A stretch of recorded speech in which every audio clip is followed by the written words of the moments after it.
Hey guys, welcome back to Starting Out Solitary. I'm your Thursday sub for Subweek, Matt Levini or Raven Moonwolf. Today we'll be discussing color correspondences.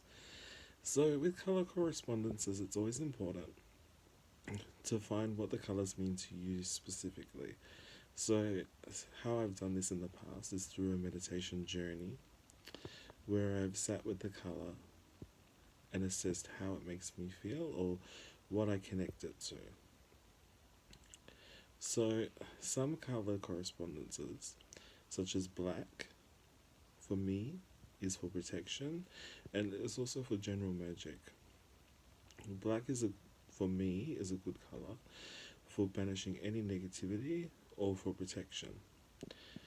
Colors such as white, I connect with Fae magic, unicorns. Through my own journeying, I discovered that I connected more to the Fae aspect with this color. Orange for me is a particular orange and yellow actually. They connect for me the same. So for me, orange and yellow connect to Oshun, the goddess, who is the goddess of love, joy, happiness, magic, divination work, all that sort of stuff. But for me, it reminds me of the harvest.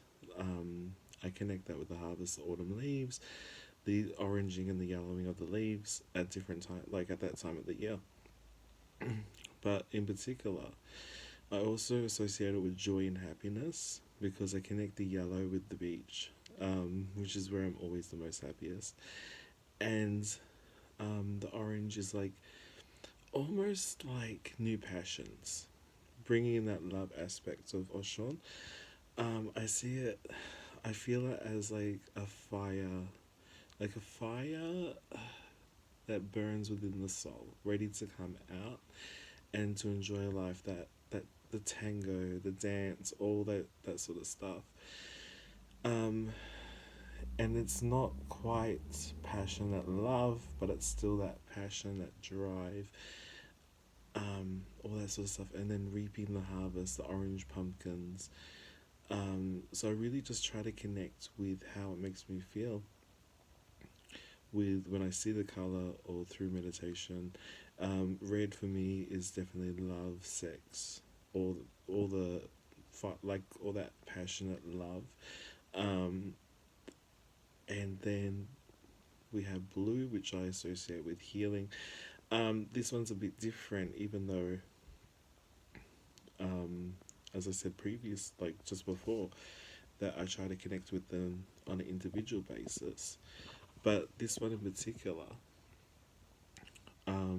is more of a family connection. So through my family, my mum would always light a blue candle whenever anyone would argue in the house, because she said it helped heal the place. So I've kind of kept that. So when I do water magic, I use the blue water, because most water would be blue depending on the location. But even so, I connect water with the color blue, and water for me is healing. So whenever I'm doing healing spells, I'll use that. However, I also use blue for the throat chakra. So I would use this for a communication spell, and like I've got actually a crystal behind my head,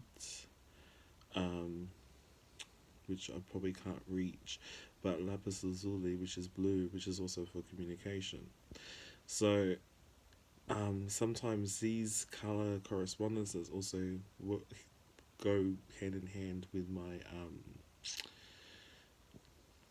other practices, with my crystals, so my coloring. So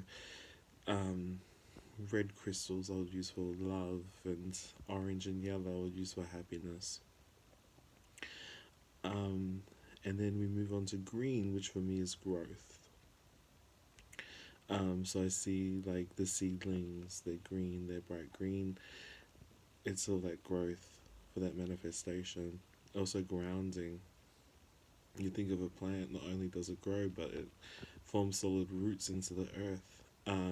Grounding itself, and then we can also imitate nature with this sort of aspect, using that green to imitate what we like, what plants do, and help ground ourselves. So, same with brown, um, because you think of the tree trunk, which in most storybooks is brown.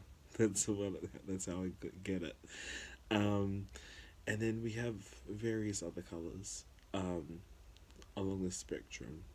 There's various shades of different colors, but it's most important to um, gain an understanding of the colors through books and other texts, but to also understand yourself and how that makes you feel, because some colors, like grey for me, represents sort of dead energy.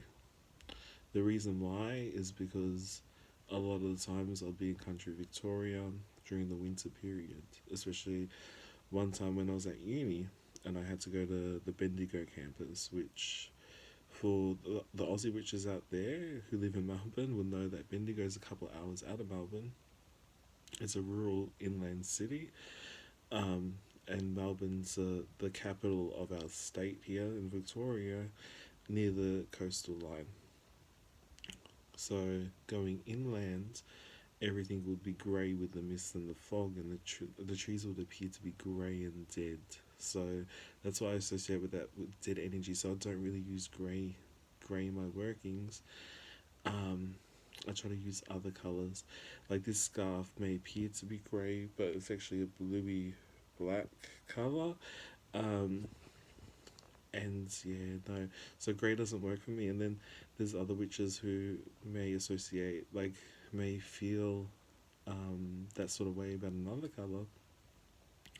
So you want to really understand how the colours affect you, because how you feel as within, so without. So as you feel within about a certain colour, so maybe beige, you may feel a negative way about it, or you may have a negative association, or you may just have a negative memory attached to that colour.